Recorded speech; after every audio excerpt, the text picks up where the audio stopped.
Same hotel style chutney ಹೇಗೆ ಮಾಡೋದು ಅಂತ ನೋಡೋಣ ಬನ್ನಿ. ತುಂಬ ರುಚಿಯಾಗಿರುತ್ತೆ. ಯಾವುದೇ ಥರ ಆಯಿಲಲ್ಲಿ ಫ್ರೈ ಮಾಡಬೇಕಾದಂಥ ಅವಶ್ಯಕತೆ ಇಲ್ಲ.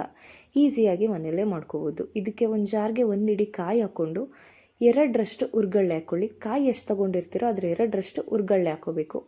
3 ಕಾಳು ಬೆಳ್ಳುಳ್ಳಿ ಹಾಕ್ಕೊಳ್ಳಿ. 3 ಕಾಳು ಸಾಕು ಫ್ಲೇವರಿಗೆ. ಬೆಳ್ಳುಳ್ಳಿ ಜಾಸ್ತಿ ಆದಷ್ಟು ಚೆನ್ನಾಗಿರಲ್ಲ. 1 ಇಂಚು ಶುಂಠಿ, ರುಚಿಗೆ ತಕ್ಕಷ್ಟು ಹಾಕ್ಕೊಂಡ್ರೆ ಸಾಕು. 4 ಹಸಿಮೆಣ್ಸಿನ್ಕಾಯಿ, ನಿಮ್ಮ ಖಾರಕ್ಕೆ ತಕ್ಕನಂಗೆ ಹಸಿಮೆಣ್ಸಿನ್ಕಾಯಿ ಸೇರಿಸ್ಕೊಳ್ಳಿ. ಒಂದು ಸ್ವಲ್ಪ ಉಪ್ಪು, ರುಚಿಗೆ ತಕ್ಕಷ್ಟು ಉಪ್ಪು ಸೇರಿಸ್ಕೊಂಡು ಇದನ್ನು ನೀರಿಲ್ದೇ ತರ್ತರಿಯಾಗಿ ರುಬ್ಕೋಬೇಕು. ತರ್ತರಿಯಾಗಿ ರುಬ್ಕೊಂಡಷ್ಟು ರುಚಿ ಚೆನ್ನಾಗಿರುತ್ತೆ. ಎಲ್ಲ ನೀಟಾಗಿ ನುಣ್ಣಗೆ ರುಬ್ಕೊಬಿಟ್ರೆ ರುಚಿ ಅಷ್ಟು ಚೆನ್ನಾಗಿ ಬರಲ್ಲ. ಲಾಸ್ಟಲ್ಲಿ 1 ಇಡೀ ಕೊತ್ತಂಬರಿ ಸೊಪ್ಪು, 4ರಿಂದ 5 ಎಲೆ ಕರಿಬೇವು ಹಾಕ್ಕೊಂಡು ಇನ್ನೊಂದು 2 ರೌಂಡು ರನ್ ಮಾಡಿಕೊಂಡ್ರೆ ರುಚಿಯಾಗಿರೋ ಚಟ್ನಿ ರೆಡಿಯಾಗುತ್ತೆ. ಸೇಮ್ ಹೋಟೆಲಲ್ಲಿ ಹೇಗೆ ಕೊಡ್ತಾರೋ ಹಾಗೇ ಇರುತ್ತೆ. ತುಂಬ ಈಸಿ, ತುಂಬ ಟೇಸ್ಟಿಯಾಗಿರುತ್ತೆ. ಒಮ್ಮೆ ಟ್ರೈ ಮಾಡಿ, ಲೈಕ್ ಮಾಡಿ,